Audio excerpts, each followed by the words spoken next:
முன்னொரு சமயம் கிருஷ்ணரும் அவரோட 16,008 மனைவிகளும் ரொம்ப சந்தோஷமாக வாழ்ந்து வந்துட்டு இருந்தாங்க. அப்போ கிருஷ்ணர் அவரோட மனைவிகளுக்கு எந்த குறையும் இல்லாமல் அவர் கவனிச்சிட்டு இருந்தார். அப்போது கிருஷ்ணரோட 16,008 மனைவிகளில் முதல் மனைவியான ஜாம்பவதி மட்டும் ரொம்ப சோகமாகவே இருந்தாங்க. இது கவனித்த கிருஷ்ணர் தன் மனைவியான ஜாம்பவதி கிட்ட போய் எதனால் சோகமாக இருக்க, என்ன ஆச்சு, உனக்கு என்ன கவலை அப்படின்னு சொல்லி கேட்குறாங்க. அப்போ ஜாம்பவதி ரொம்ப பணிவாக கிருஷ்ணர் பார்த்து சொல்கிறாங்க, சுவாமி, நமக்கு திருமணமாகி நெடுநாட்கள் ஆயிடுச்சு, இருந்தாலும் நமக்கு ஒரு குழந்தை அப்படிங்கிறது இல்லை. நம்மளை சுற்றி இருக்கக்கூடிய எல்லார்களுக்கும் குழந்தை பிறந்துருச்சு, ஆனால் நமக்கு மட்டும் குழந்தை இல்லை. இதை நினச்சி தான் எனக்கு ரொம்ப வருத்தமாக இருக்குது. இந்த நாட்டே ஆளக்கூடிய அரசனான உங்களுக்கு பேர் சொல்கிற மாதிரி ஒரு குழந்தை வேணுமே, உங்களுக்கு ஒரு மகனை என்னால் பெற்றுத்தர முடியல அப்படிங்கிறத நினச்சி தான் எனக்கு ரொம்ப கவலையாக இருக்குது. இந்த கவலையை உங்களால் போக்க முடியுமா, எனக்கு ஒரு குழந்தையை கொடுங்க அப்படின்னு சொல்லி அவங்க கேட்குறாங்க. அப்போ கிருஷ்ணர் ஜாம்பவதி பார்த்து சொல்கிறாங்க, ஜாம்பவதி கவலைப்படாத, நமக்கு ஒரு குழந்தை பிறப்பாங்க, நான் பிள்ளை வரம் வேண்டி நான் தவத்துக்கு போகிறேன் அப்படின்னு சொல்லி சொல்கிறாங்க.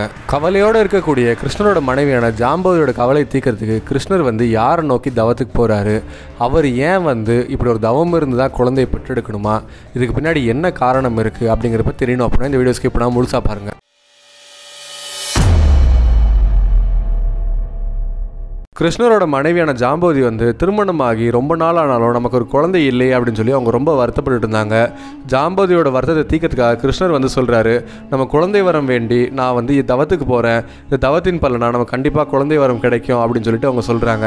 இதை கேட்ட உடனே ஜாம்பவதி கிருஷ்ணரை பார்த்து சொல்கிறாங்க, இந்த உலகத்தில் இருக்கக்கூடிய எல்லாருக்குமே வரங்களை வழங்கக்கூடியவர் நீங்கள், அப்படி இருக்கிறப்போ நீங்கள் யார்கிட்ட போய் வரம் கேட்க போகிறீங்க, யாரை நோக்கி தவம் பண்ண போகிறீங்க அப்படின்னு சொல்லி கேட்குறாங்க.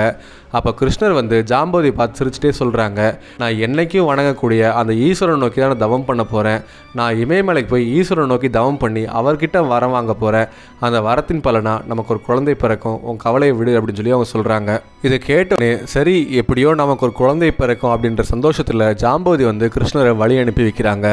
கிருஷ்ணரும் அவரோட நாட்டில் இருந்து அவர் நேராக இமயமலைக்கு போகிறாரு.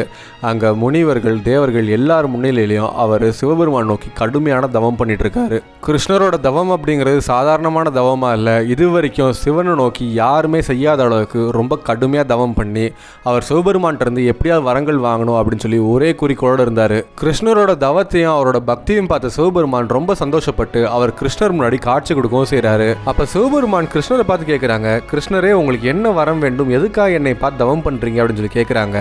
அப்போ கிருஷ்ணர் பணிவா சிவபெருமான் முன்னாடி அவர் ரொம்ப பக்தியோட அவர் எனக்கு ஒரு பிள்ளை வரம் வேண்டும் அப்படின்னு சொல்லி கேட்குறாங்க. அப்போ சிவபெருமான் அதிர்ந்து போகிறாரு. எல்லாருக்கும் வரங்களை கொடுக்கக்கூடிய நீங்கள் எல்லாருக்கும் பரமாத்மாவும் இருக்கீங்க, சச்சிதானந்தனாகவும் இருக்கீங்க, அப்படி இருக்கிறப்போ ஒரு பிள்ளை வரதுக்காக என்னை நோக்கி தவம் பண்ணுறீங்க அப்படின்னு சொல்லி கேட்குறாங்க.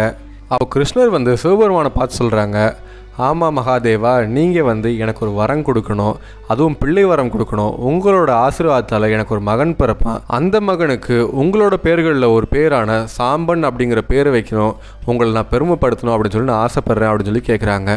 அப்போ சிவபெருமான் கிருஷ்ணரை பார்த்து கேட்குறாங்க, இது என்ன எனக்கு விசித்திரமாக இருக்குது, நீங்கள் என்கிட்ட வரங்கள் கேட்குறது அப்படிங்கிறது புதுசாகவும் இருக்குது, இதுக்கு பின்னாடி ஏதாவது காரணம் இருக்கா, இல்லை நீங்கள் என்னையை சோதிக்கிறீங்களா அப்படின்னு சொல்லி அவங்க கேட்குறாங்க. அப்போ கிருஷ்ணர் சொல்கிறாங்க, ஈஸ்வரா, முன்னொரு சமயம் பிரம்மதேவன் படைக்கும் தொழிலை மேற்கொண்டு அவர் படைக்கும் கடவுளாக இருந்தார். அதே மாதிரி நீங்கள் சங்கரிக்கும் தொழிலை மேற்கொண்டு அழிக்கும் கடவுளாகவும் இருந்தீங்க.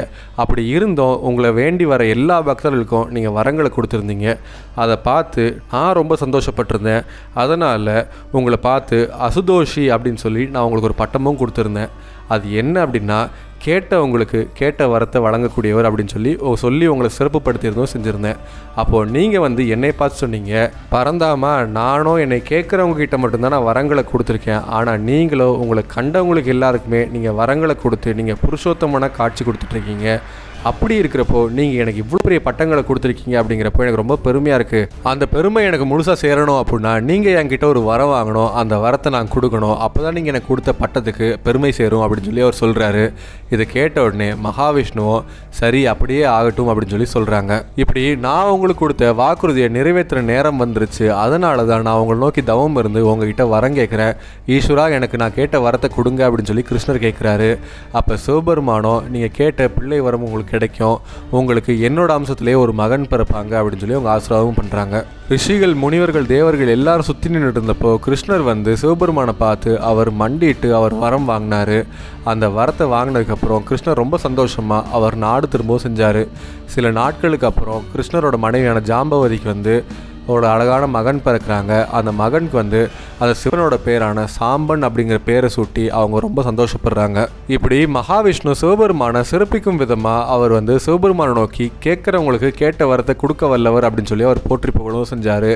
அந்த பட்டத்தை அவர் வந்து மேலும் சிறப்பு வைக்கிறதுக்காக மகாவிஷ்ணு கிருஷ்ணாவதாரம் எடுத்து வந்தப்போ அவர் சிவபக்தனாக இருந்து சிவபெருமான் கிட்டேருந்து அவர் வரங்கள் வாங்கவும் செஞ்சாங்க. இப்படி கிருஷ்ணர் வந்து சிவபெருமானை பெருமைப்படுத்தும் விதமாக சிவபெருமான் கிட்ட தனக்கு ஒரு பிள்ளை வரம் வேண்டும் அப்படின்னு சொல்லி கேட்ட நிகழ்வை பற்றி நீங்கள் என்ன நினைக்கிறீங்க அப்படிங்கிறத கமெண்ட்டில் சொல்லுங்கள். இந்த வீடியோ பிடிச்சிருந்துச்சுன்னா ஒரு லைக்கை போடுங்க. இந்த வீடியோ உங்கள் ஃப்ரெண்ட்ஸ் அண்ட் ஃபேமிலி ஷேர் பண்ணுங்கள். இந்த வீடியோ பார்த்துட்டு இருக்க நீங்கள் இன்னும் நம்ம இயல் சேனல் சப்ஸ்கிரைப் பண்ணல அப்படின்னா உடனே சப்ஸ்கிரைப் பண்ணுங்கள். கூடவே நோட்டிஃபிகேஷன் பெல் பட்டனை கிளிக் பண்ணிங்க அப்படின்னா நாங்கள் போகிற வீடியோஸ் எல்லாமே உங்களுக்கு நோட்டிஃபிகேஷன் உடனே வரும்.